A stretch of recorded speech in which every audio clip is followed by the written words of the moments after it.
Chapter 11: Democratizing AI to help shape a beneficial human-centric future. Part 2: Building human-compatible, ethical, trustworthy, and beneficial AI. We live in times ruled by scientific discovery and economic development, although it may not seem so from a village in Ethiopia. With all the information, discovery, and development in the last years, combined with how little we actually know about what will be discovered and exactly what our future will look like, we urgently need a way to answer the ethical questions that keep our discoveries and developments from having a negative impact on planet Earth, humanity, and the individual. Growing concern and debates around the world are doing a good job at spreading fear and making some of us more accountable and intentional about today's effects on the future of life. But most of us still do not know exactly how to get there or how to truly hold those with power to the correct standards, laws, and policies. We need ways to ensure that the human experience, human rights, and the protection of our planet come first. Our affinity towards growth has welcomed innovation and development before thinking about the implications of this innovation and development. By no means should we stop innovation and development, but watch it, steer it, and understand it. We should always consider its potential consequences with the same vigor that we embrace the ways it benefits us or solves problems. In this, we not only need to monitor the use and impact of our new developments, but to find meaningful ways to steer them towards greater economic, social, and knowledge inclusion and general individual well-being. Smart technologies such as AI have the power to innovate, solve, enhance, and develop at an electrifying pace. This speed of our changing world, Yuval Harari warns, makes it difficult for us to make sense of our present circumstances and to predict what the future holds for politics, economics, medicine, production, agriculture, the environment, and humanity. By not considering the impact of what we are doing today, our future is at stake. More so, if we are not directing this future towards one that puts humanity first, we could be leading future generations into a world we would never choose for ourselves. The future might be unknown, but that does not mean it is out of our control. This forms the basis for policies, guidelines, and global discussions on how to use AI and smart technology in general, ethically, responsibly, and in ways that protect, develop, and nurture life. Trustworthy, ethically responsible, transparent, and unbiased AI are critical for the transformational purposes of AI and for businesses and society to thrive in the smart technology era. As discussed in earlier chapters, AI applications can, on a high level, be categorized into customer-facing applications and industrial applications. The different intended uses of these systems inspire different ethical considerations. For industrial applications, AI in collaboration with other smart technology can be used to predict equipment and asset maintenance, enhance industrial processes, assess issues, aid in mining, manufacturing, and farming, and any instance when the outcome is for optimal running, intelligence, and issue detection of systems and machines. Industrial and consumer-facing applications can effectively be categorized into whether they are intended to maximize the safety and efficiency of industrial processes or whether the human being is the intended audience. Because of their differences, when we are thinking about ethics in AI, we need to think about whether they are, by nature, industrial or customer-facing. For customer-facing applications, fairness, privacy, data governance, and explicability are incredibly important. Industrial applications need to be less concerned with privacy, but extremely strict when it comes to safety, trustworthiness, and robustness of systems and outcomes. In the rest of this chapter, I will focus more on the systems that are intended for human benefit, consumption, use, knowledge, and adoption. Research, world summits, conferences, and even policies have taken the stage in AI over the last few years. Many more are popping up all the time, and dialogue is flowing in AI, data, and economic communities. Singapore's FEED principles, which stands for Fairness, Ethics, Accountability, and Transparency in the financial sector, have given us a great foundational framework for the responsible use of AI. Many countries are following suit and are incorporating similar thinking into the way they are thinking about the potential consequences of AI. The European Union published their ethics guidelines for trustworthy AI in 2019, helping us grapple with what the operationalization of AI should look like in a way that protects the trustworthiness, transparency, and impact of AI systems. For the EU, trustworthy AI means three main things. 1. It should be lawful, complying with all applicable laws and regulations. 2. It should be ethical, ensuring adherence to ethical principles and values. And 3. It should be robust, both from a technical and social perspective, since even with good intentions, AI systems can cause unintentional harm. Based on fundamental rights and ethical principles, the guidelines list 7 key requirements that AI systems should meet: human agency and oversight, technical robustness and safety, privacy and data governance, transparency, diversity, non-discrimination and fairness, societal and environmental well-being, and accountability. Since the availability and impacts of technology are borderless, whose laws and regulations are we talking about? Which ethical principles are we talking about? Whose social perspective are we talking about? Only those of the EU? Let us forget about the rest of the world for a second. Even when we look at ethical AI within the confines of the EU, each country has their own laws, guidelines, cultures, values, and foundational ethical principles. The EU's constitution may celebrate and insist upon the respective rights, laws, and values of each nation, but could it still protect these when machine learning, drones, and IoT are in full play? How could processes and legislation ensure that a development in Germany does not negatively impact the value or culture in Greece, for example?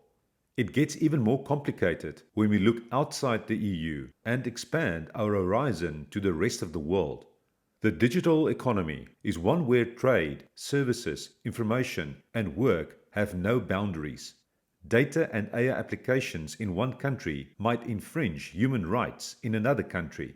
Global outcry to China's social credit system that aims to promote the traditional value of creditworthiness by incentivizing trustworthiness and punishing untrustworthiness might seem acceptable based on collectivist values of harmony and transparency. It might even appeal, and has, to many others building behavioral change platforms and applications from a standpoint of wanting to make the world a better place. But what does it mean for privacy or the right not to be punished for potential behavior? What does it mean to be innocent until proven guilty? And what does it mean to those currently outside of these systems? These applications only need to be developed once. Once they exist everywhere. Simple tweaks, knowledge sharing, and integrations makes it so what is developed in one country or by one business has the potential to affect the entire world. So how do we decide what is acceptable to develop? For what purposes and for what uses? If the EU makes ethical decisions, do they really matter if the rest of the world is making these decisions in a different way? Globalization and digitalization mean that the effects of creations, developments, and laws in one country do not only affect that country, not anymore. The Organization for Economic Cooperation and Development, OECD, seem to understand this and are trying to get as many countries as possible on board in their search to practically affect values-based AI principles, which is very much in line with the proposed MTP for Humanity and its associated MTP goals. 1. AI should benefit people and the planet by driving inclusive growth, sustainable development, and well-being. 2. AI systems should be designed in a way that respects the rule of law, human rights, democratic values, and diversity, and they should include appropriate safeguards, for example, enabling human intervention where necessary to ensure a fair and just society. 3. There should be transparency and responsible disclosure around AI systems to ensure that people understand AI-based outcomes and can challenge them. 4. AI systems must function in a robust, secure, and safe way throughout their life cycles, and potential risks should be continually assessed and managed. 5.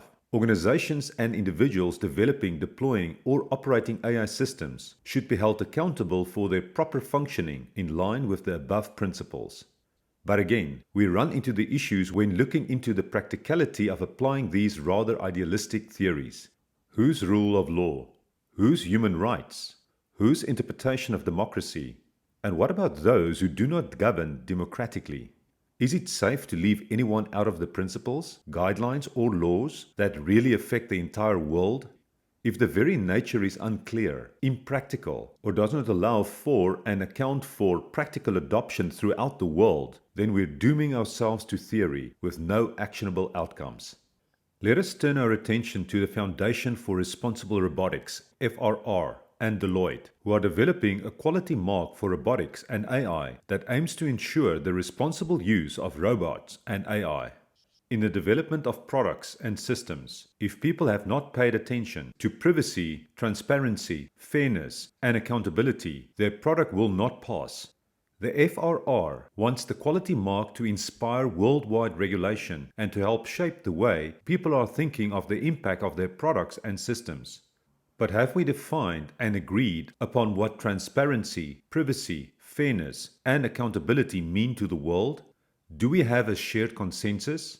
We do have a clear consensus that a large portion of the world do not actually value privacy in governance at all. We are talking about China. So how do the FRR plan to ensure that their mark has any meaning?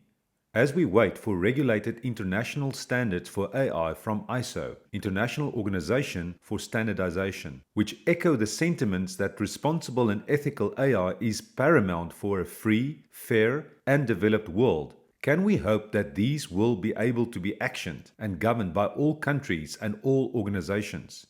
Or are we again just playing with idealistic theory? While theories are progress and helpful in our discussions toward the creation of acceptable and actionable laws in big data, machine learning, and AI, they are just theories. Therefore, it is important for all organizations and governments to find ways to guide, regulate, and control the impact, trustworthiness, and use of AI. For now, we know one indisputable fact. We are responsible and accountable for our future, and it will be up to all of us to decide what that future looks like. This begins with understanding the different applications of AI and smart technology. Data privacy is considered so important that its contravention is punishable in the EU since GDPR took effect in 2018. Data policies now exist in several countries that follows the EU's lead with respective GDPR and its reaction to big data and its potential consequences. Formal regulations over data privacy have not yet expanded to data trust, low quality, and fake data that most often lead to untrustworthy systems. And as we have seen above, GDPR may protect how the EU behaves, but it has little impact on how the rest of the world behaves. The CSIS, Center for Strategic International Studies, developed a set of data governance policies for the G20 states, which are set to inform the development of data governance frameworks globally.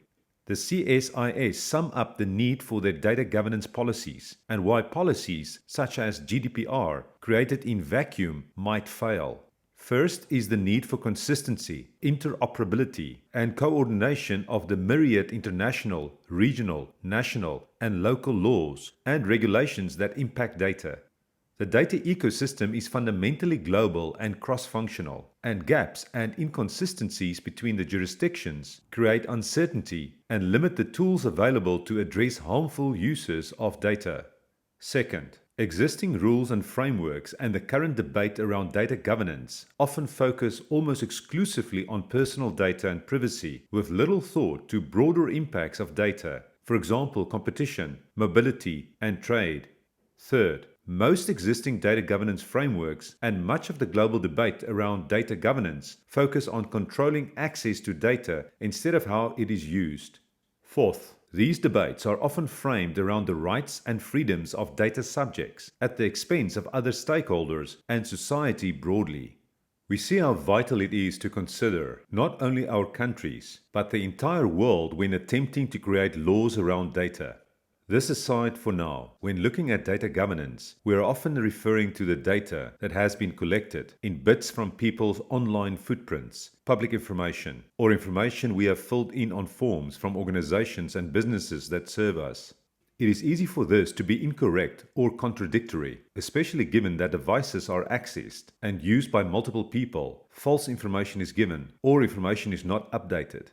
It is vital that we can trust our data and the systems they feed if we are to trust or even take seriously their outcomes and predictions.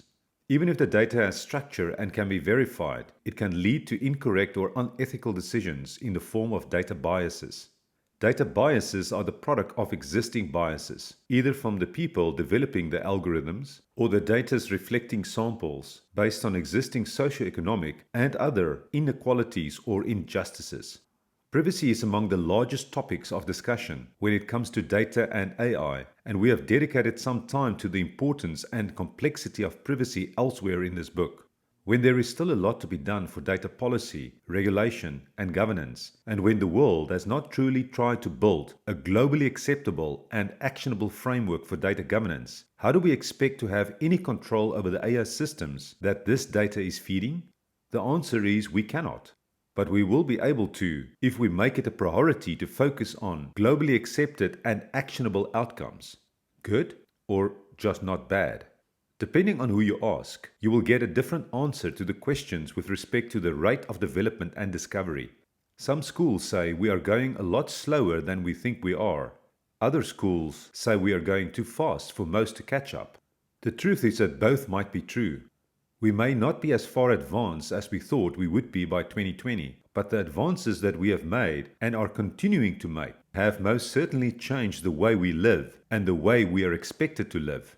This has happened at a rate too fast for many to be able to catch up, particularly since some people are still living without electricity and trading chickens for oranges, whilst others live in IoT-powered homes and have personal assistants in their pockets.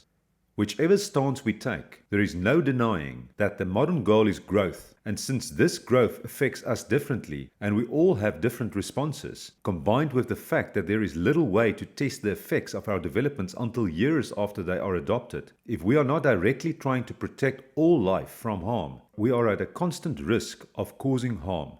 Arguably few ideas, inventions, or discoveries start out with the intention to harm. Many of us just want to solve problems, find answers, improve how we do things, and keep growing. We want to serve more people, serve people better, and create successful businesses while doing it. There's nothing wrong with this in theory. However, smart technology offers a different kind of world, a world based on data, a world where so many unimaginable things are possible that we cannot begin to fathom all their social or ethical implications. Therefore, when developing or using any form of AI, we need to consider every variation of potential consequence, effect, or human experience that might go with it, directly and indirectly. Let us give a simple example of this. Facebook were not attempting to invade our privacy or infringe some human rights. They were merely looking for a way to bring us the convenience and relevance that we crave. They were looking for a way to give us exactly the content or products that, based on our consumption, we want. They also wanted to help us filter out the rubbish that we wish would disappear from our feeds. They had a way to know their audiences individually, and through that, target and personalize our content to us directly. They could also offer marketers the chance to advertise to those who would respond in a favorable way, whether that be to buy something, believe something, or vote for someone. This is where it gets seriously questionable, but many argue that it got questionable before that point. Many feel spied on and known without any control over who else has access to our private habits, granted in efforts no sinister than marketing. Facebook, Google, WeChat, and the likes all have highly intelligent algorithms that get to know us and in turn tell others what they have to do for us to notice them, if we are worthy of their high-end products, candidates for their jobs, or susceptible to their views. Is this unethical? Or do we not care because it is just used for marketing? What about the biases it creates on us? What about cases when that very information, a sum up of who we are, falls into the hands of home loaners, insurers, governments? What about cases when we are not even seeing jobs being advertised because there is a bias in the algorithm that only advertises it to white men who live in a certain area? It is difficult to measure ethics. History has seen many different shifts in what is seen as right or wrong, the most modern being if it feels good, it must be good, as long as it does not cause harm to anyone else. However widely accepted, there is no scientific exactitude to this. While science can offer us cures, food, inventions, and understanding of the universe, it cannot seem to come to grips with the consciousness and the subjective human experience. The latter is what we use, instead of science, to come up with ethical theories, laws, and guidelines for behavior. Because there is not, yet, a scientific measure for ethics. We can only go with what we currently have, and in many cases, what feels right intersubjectively. This might feel like it falls short in the face of the provable facts that science and mathematics give us, but this does not detract from its importance. Yuval Harari compares science and ethics to yin and yang, unable to have one without the other to balance it. The more science we have, the more emotion we need to balance it. The more development and growth we have, the more we need ethics to keep it in check. As smart technology becomes more advanced and its effects wider spread, we need to continuously check our ethics, our laws, and our guidelines to make sure we are keeping it in check. In some instances, we do not know the effects that scientific discovery will have until we see the ethical downfall. Genetically modified genius babies, Facebook taking away our privacy. We have a list of these to choose from. A growing list of science and technology development have potentially disastrous and right-infringing effects on humans. Here, two things are important to note. The first is that what we study, build, and produce is proportionate to our values, and the second is that our values differ. If we value power, the likelihood of using AI is rather high. If we value privacy, the likelihood of having measures to protect privacy are high. If we value equal resources and opportunities, we will likely create programs and solutions that enhance social and economic equality. If we value human rights, we will likely focus on the things that protect those rights. Here we are faced with our second problem. Since we value different things, we will find differences in what these human rights are, and perhaps we have a philosophical debate about whether rights should exist in the first place. Furthermore, we are inclined to think that our values are correct. So, if we value justice as a form of punishment, we might feel we are working within acceptable lines when we develop a program that attacks people or values that we feel have wronged us. This is not a new dilemma for the world, but never has it been so important, simply because what we develop in one isolated part of the world has never had the ability to be so far-reaching. The ability to produce, invent, study, and make available online, combined with AI, robotics, blockchain, nanotechnology, and biotechnology, means that when humans say what we fear AI technology might be able to do in the future, we are not wrong. I wish I could tell you we were wrong. But the truth is, just like any invention, AI can be a weapon. AI can be destructive. AI can be exclusionary, making the rich richer and the poor poorer. The important question to ask here is, what are we going to do about it? Before we can come to an what, we must understand the differences in our values and our different experiences of the world. Have you ever traveled to another country and experienced a culture shock? You were shocked by how the natives greeted one another, the way they were with their kids, the way they spoke too loudly or softly, the blunt questions that every person you met asked you, the food they ate, the way they ate it, how they did not look you in the eye when greeted you, or how they would not stop looking you in the eye.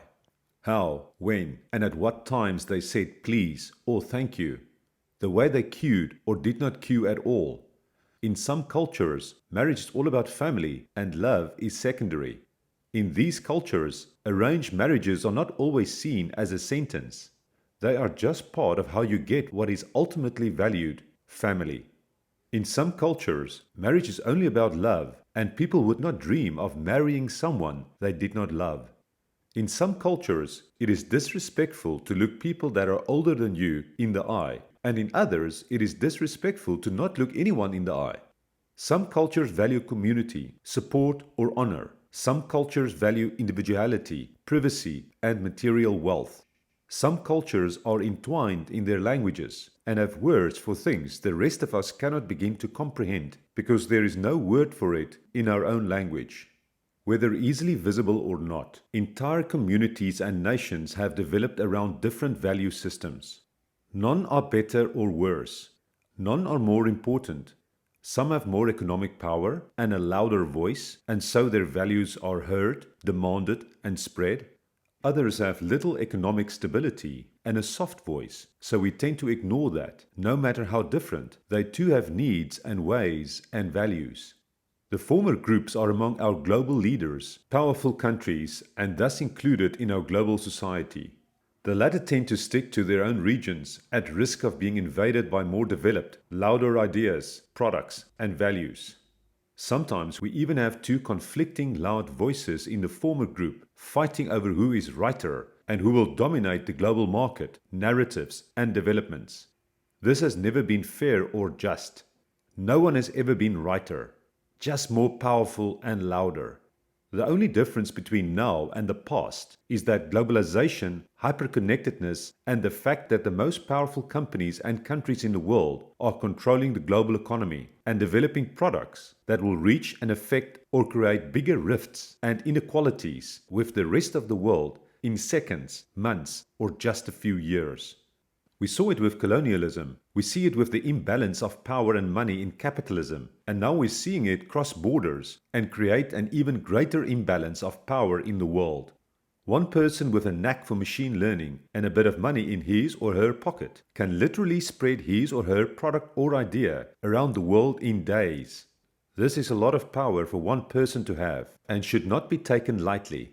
It is power whose effects, up until now, have not been carefully considered by many who have it. If we do not know to ask, when we have a great idea, how this idea might affect our neighbors, how are we to know to ask how it might affect countries and cultures about which we know nothing?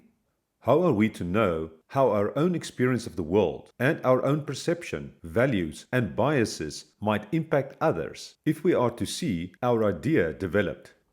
How are we to know, to ask, how our idea might affect our natural resources, our borderless digital world, our sick planet, and the abilities for machines to learn more in a day than a human might learn in 5 years, makes these questions absolutely vital to the foundation of humanity. Maybe it starts with accepting these things in ourselves, and once we have accepted that we are unique, affected, and biased, based on where and how we live, we may be able to accept that an experience completely from ours exists, and that should be respected too. Then we can accept something else and hopefully reach this conclusion on our own. We are different. We just need to find a way to be different together.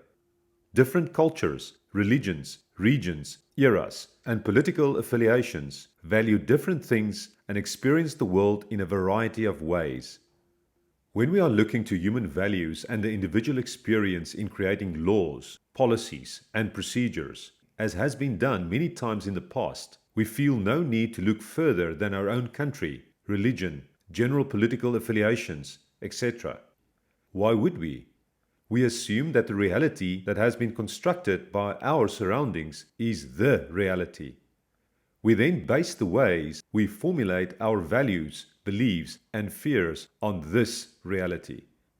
This reality has become a part of our identity, an identity that we protect with rationalizations and justifications, an identity that feels protected by communities, laws, cultures, religions, and nations. We are left with more and more people being under the umbrella of our value system. More people who wish to protect the values and identities that make up their reality. It is no surprise that conflict arises when these realities meet. But that is still all right. We have built political borders, small communities, religions, schools, treaties, and alliances to instill a sense of peace. Generally, we have also by now learned to value human life, or at least economic growth, a little more than to start wars every time we disagree. The only problem is, it is becoming increasingly difficult to keep these borders in place. Whether we want to be or not, we are exposed to other views, ways of life, and products. Globalization and technological advancement mean that what is developed or done in one area does not stay there, it spreads across the world. This puts a great deal of responsibility on the whole world to look past their own vantage points and values when deciding what is right and wrong and determining what is worth valuing. It seems then that we have an entire world of values, experiences, religious, cultural, and political affiliations to consider when creating the laws, policies, and procedures that govern the digital world. Smart technology makes this even more complicated because of the potential issues that we must consider.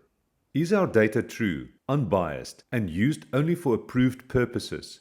Is smart technology being used to improve lives? Are we hindering human rights?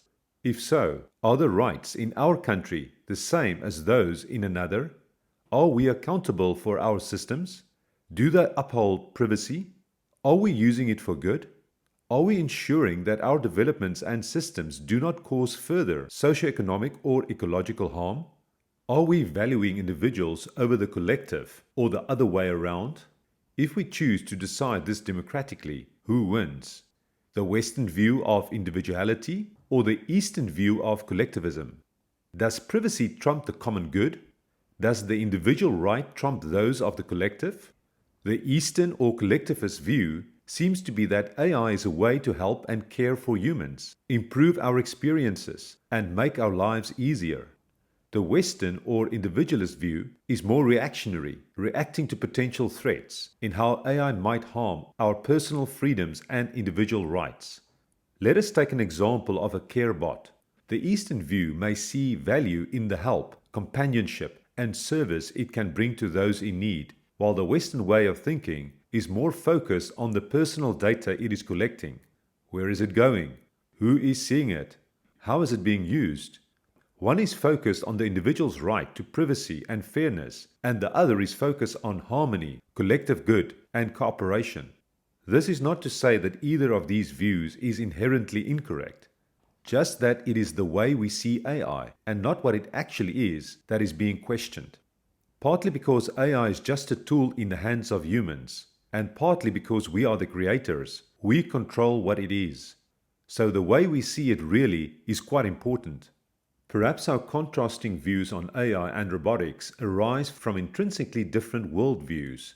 Western or more individualist AI principles and guidelines value fairness, privacy, transparency, accountability, and individual rights, whereas Eastern principles value openness, inclusivity, and humanity, a more collective, utilitarian approach to ethics. These views come across in the West EU ethics guidelines and OECD AI principles versus the Eastern Beijing AI principles. Privacy, transparency, and accountability play a much larger role in the documents originating from the EU and the USA, whereas harmony and optimizing collective good plays a much larger role in China's principles. While what we see as collective good may not be what China sees as collective good, or perhaps a better way to put it is that it is very easy to take certain actions and justify them as collective good, even where in some cases it really was not collective good, but our own good we were seeking. This shows us that it is not just different values we are seeking to align, but fighting against power, autocracy, and civil servants who have more interest in fattening their pockets and getting everyone to bow to their views than they do in protecting the future of the world. People feel bound by democracy only when they share a common view with most voters. So when our inherent views and values are split, which side wins? We must find a collective voice, values that we share, things we want to protect as a world, not just as a country, state, or alliance. This works when people want the same thing and are willing to make the values they have held secondary in order to achieve a higher value, protecting the future of all individuals. However, this democratizing will not work when certain nations still hold this value as secondary or as a disruption to their personal gain. Many organizations around the world are coming together or taking their own initiatives to figure out how to tackle these issues. But what happens when the values of one group are given favor over the values of another, as is inevitable due to the sizes, power, and dominance of certain nations? This may have been less of an issue when one country's laws only affected their own citizens, who for the most part shared their values. However, due to the global nature of digitalization, one group's laws and policies will undoubtedly affect those of another group. Economic, social, cultural, and structural boundaries are blurred and even broken. Products developed in one country can instantly be bought in another country. Views held in one country can easily spread to another. Working for a company whose walls you never set foot into is becoming normalized. What began as a simple trade of goods has turned into a complicated web of informing, working, purchasing, socializing, and consuming in a global domain. This makes it more important than ever to consider the implications of our developments and inventions on the world at large. We need to find a way to agree what the basic underlying drivers are and what values and rights deserve our utmost protection. Without this, we cannot hope to come up with international laws that will actually be accepted to be adhered to by all countries. It is next to useless to have policies such as the OECD that are not accepted and followed by all governing bodies in all countries, explained further below, when AI has the same potential for effect throughout the world. We also need to start looking internationally to use already developed systems of intelligence to solve unique issues in different countries. The issues faced in South Korea, for example, differ from those experienced in Vietnam, which differ from those experienced in Botswana. AI and smart technology together, with our wealth of knowledge and ease of sharing that knowledge, can solve socio-economic issues, transport issues, healthcare issues, and many others across countries. We need to develop global laws governing digital technologies, code, and algorithms. It is also clear that currently we have not found a way to unite all the different countries, cultures, and economic and political views on this point. The time has passed to merely talk about these things, or create alliances, treaties, and organizations that agree on how to move forward when the rest of the world has not agreed to their terms or pledged their participation. Perhaps it is fitting for us to take a page from the EU's constitution in uniting a pluralism while celebrating diversity, in protecting minorities and aiming for social inclusion, in balanced economic growth and price stability. Whatever can be said of the EU, particularly considering Brexit, the Union did not fight over liberalism or socialism or over capitalism and communism. They saw value in each culture, each value system, and each citizen, and sought to improve their well-being through unified policies and laws. These are countries that, however close in proximity, have a history of conflict. If they could find a way to work together for the betterment of their own and others' lives, the world must be able to find a way to do the same. The question always comes back to values. Do we know what we value? As individuals, as communities, as religions and countries, do we know what valuing one thing inadvertently causes the devalue of another thing? Finally, do we know what values we would like to have that will help construct the future we want, the lives we want for ourselves and our children? Without a clear vision of the future we desire and the values that will help us create this future, of the things we may need to give up in order to get it, we have little way of knowing how our values and identities might be destructive. And without carefully debating this with everyone who might be affected, every country in the world, we are at great risk of walking into the future that we fear. Simply by not considering the impact of what we are doing today is detrimental to our future. As a start, it is beneficial to look at the conversations, policies, and guidelines that are guiding international thought. From these, we can attempt to find some middle ground that may guide the future laws surrounding smart technology and AI in particular. The WEF, the FRR, the EU, UN, OECD, China, Singapore, Kenya, and several other countries and alliances and organizations are already trying to find ways to tackle the problem of creating a shared future that is safe, trustworthy, socially inclusive, free, and fair. AI should be seen to support that future. We need standards for safe, reliable, and trustworthy AI that promote a better future for all. In this, they seek to develop global rules for AI that will govern its international development and use. The future of the entire world is, as we have discussed, impacted by the standards, policies, and regulations we are creating today. Let us look at what the world looks like. In the meantime, Singapore's FEED principles and 42 plus governments around the world that have adopted the OECD principles on AI, also being adhered to by several non-OECD members, have inspired the G2 to adopt principles for trade in the digital economy that put humanity first in the development of AI. The EU's guidelines also act as an excellent start to develop trustworthy AI. But we are still left with the resounding question of whether we value privacy or transparency more, and really whether one has to counteract the other. The EU's 7 key requirements for trustworthy AI create the parameters for using AI for good, ensuring data is correct and a true reflection of the broadest parts of society, that data can always be traced back and reproduced, that there is machine and human accountability, and that no human rights are infringed or parts of nature threatened through the process of AI. What is this saying about privacy, a human right in many democratic countries? AI relies on data for its value. The more data it has, the more it must sift through, compare, and learn from, the more accurate it can be, and the more value it has. Much of this data comes from us, people. The people who are browsing websites, participating on social media channels, filling out forms, using digital tools and products, shopping and banking, whether online or traditionally. Our data is everywhere, and we have no real idea of how it is being used and what the implications might be. Even with South Africa's POPI and the UK's GDPR, our data is already out there, has already been used, passed hands, and even hacked. Often its uses are harmless and anonymous. We are mere numbers or statistics, but even if this is the case, it is still an invasion of our privacy. This poses the question of whether we should be worried about our privacy as we know it, and really whether we have any control over it, if we also want to reap the benefits of AI.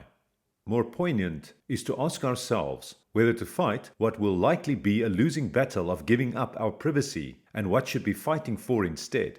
Is it transparency? Is it control over how data is being used and by whom? Is it insistence that it will always be used in an ethical, fair, traceable, and just way? Perhaps it is not our privacy we should be fighting for at all, but rather the way our information is used. China's social credit system, where citizens are rated based on their behavior, which then dictates their access and the prices they will pay for things such as loans, mortgages, and rental cars, seems to be the kind of unfair betrayal of our privacy that we would like to fight against. Applications of Jeremy Bentham's Panopticon propose a kind of police state where citizens do not ever really know whether they are being watched and thus always modify their behavior for the better. This was, of course, before the age of technology, but is not dissimilar to where we find ourselves today. We just have no proof of what our data is being used for in this bigger picture. Well, China is starting to have an idea, but the rest of us have only speculation. In certain applications, where behavioral change and improvement is the goal, the world might benefit from more transparency, more tact, and efforts to improve our own behavior. But how quickly does this change to be used against us? Of course, we must also ask ourselves if the Western and democratic insistence on privacy is in fact worth all the fuss. Eastern and African societies value collectivist, helpful, and collaborative environments more than they made privacy. This merely highlights that perhaps some of the things we fight for so vehemently do not have a place in right or wrong, just in how our reality has been constructed based on where we live. A balance has not yet been struck, and the proper enforceable laws do not yet exist. Before we get to this point, however, the borderless and quick nature of technology means that we would best decide soon, and we would best decide together. How do we tackle the issue of privacy versus personalization? Different societies, cultures, religions, and traditions and community values are deeply entrenched in the individuals who make them up. Sometimes these ways of living and seeing the world are unknown to us. We are not aware of how affected we are by our culture's emphasis on independence, or on women being caregivers, or the value of honor. These are just three simple values ingrained in certain traditions and cultures that shape the way that those that are part of these communities perceive and approach the world. An important distinction to note when we are considering AI systems, what we value, what we will allow, and what we see as unacceptable, we need to consider two main differences at odds: individualism versus collectivism.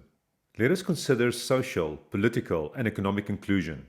At a fork in the road, we have more tools, more methods, more strategies than we even had before.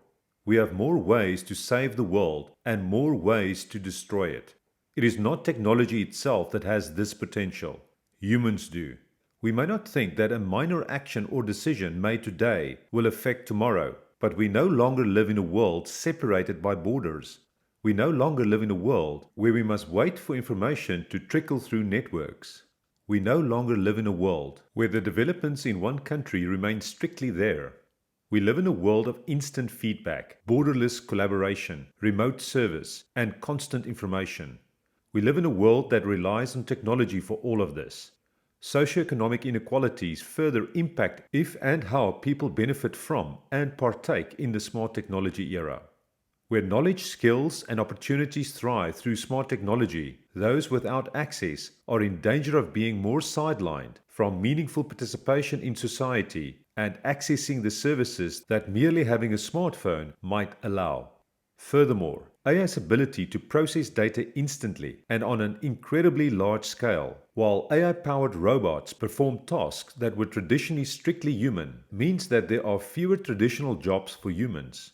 While new kinds of roles have and will continue to appear, it is our responsibility to prioritize humans over machines and find ways to upskill employees for new and different kinds of roles. The responsibility to create a future for humanity and the planet we inhabit is great.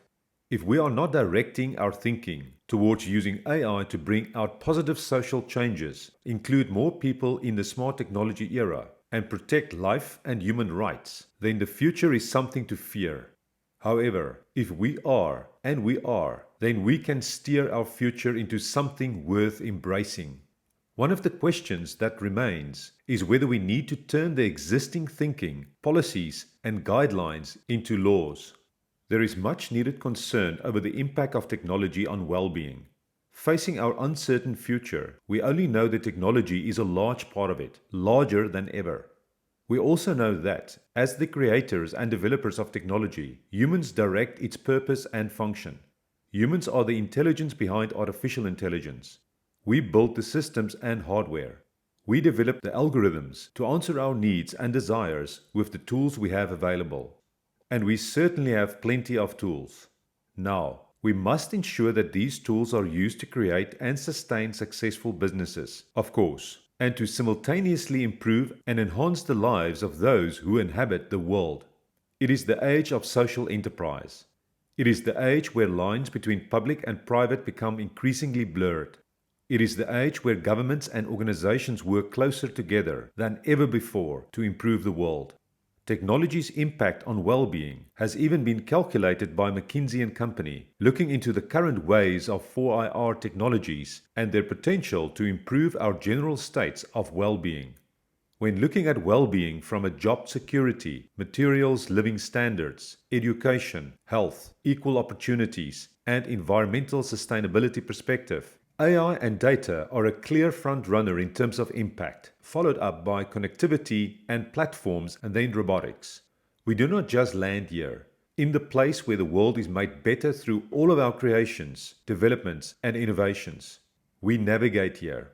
Aside from what governments and world leaders themselves can do for this, it is the Technological Social Responsibility, TSR, which is Corporate Social Responsibility's cousin, CSR. that could be what drives us towards a future of inclusion, well-being, and opportunity for all, not just the elite or lucky few.